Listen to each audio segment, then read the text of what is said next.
Hello అండి, welcome to my channel. ఈరోజు మీకు ఎంతో టేస్టీగా క్రిస్పీగా ఉండే సగ్గుబియ్యం వడియాలు ఎలా చేయాలో ఆ ప్రాసెస్ చూపిస్తాను. ముందుగా 8 గంటలు నానబెట్టుకున్న సగ్గుబియ్యం పక్కన పెట్టుకోవాలి. తర్వాత స్టవ్ ఆన్ చేసుకొని ఒక పాత్ర పెట్టుకొని 1 గ్లాస్ సగ్గుబియ్యానికి 4 గ్లాసులు వాటర్ వేయాలండి. మరుగుతున్న వాటర్లో కొంచెం సాల్ట్, పచ్చిమిర్చి పేస్ట్, కొంచెం జీలకర్ర యాడ్ చేసుకొని బాగా నీటిని మరగబెట్టాలి.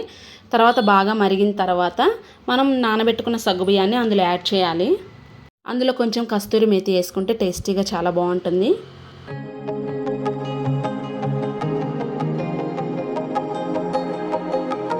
సగ్గుబియ్యం ఉడకబెట్టేటప్పుడు మనం ఎప్పుడు కలబెడతానే ఉండాలండి, ఎందుకంటే ఇవి అడుగంటుతాయి.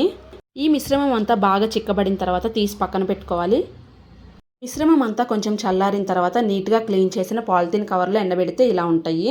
ఎక్కడ తడి లేకుండా నీట్గా మనం ఫ్రై చేసేసుకొని తినేసేయచ్చు. ఎంతో క్రిస్పీగా ఉండే సగ్గుబియ్యం వడియాలు రెడీ. మీకు ఈ వీడియో నచ్చితే ప్లీజ్ లైక్ చేయండి, సబ్స్క్రైబ్ చేసుకోండి, ఛానల్ని సపోర్ట్ చేయండి. Thank you.